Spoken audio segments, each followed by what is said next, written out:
রাসূলুল্লাহ সাল্লাল্লাহু আলাইহি ওয়াসাল্লাম মদিনায় হিজরত করার পর মুনাফিক ও ইহুদিদের অপতৎপরতা নতুন মাত্রা পায়। তারা মদিনার ভেতর থেকে মুসলিম উম্মাকে বিভক্ত করার চেষ্টা করে, মুনাফিকাতের মাধ্যমে মুসলমানদের শত্রুপক্ষকে সহায়তা করে এবং সরাসরি যুদ্ধের ষড়যন্ত্রে লিপ্ত হয়। বিশেষ করে বানু কাইনুকা, বানু নাদির ও বানু কুরাইজা গোত্র সরাসরি বিশ্বাসঘাতকতা করে।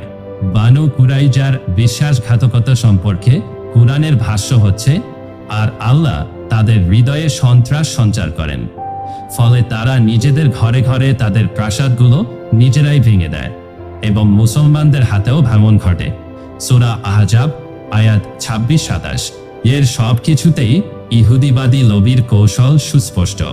বেলফোর ঘোষণা ছিল মূলত ব্রিটিশ সরকারের একটি ম্যানিপুলেশন, যার মাধ্যমে ফিলিস্তিনে ইহুদি রাষ্ট্র প্রতিষ্ঠার ভূমিকা নেওয়া হয়।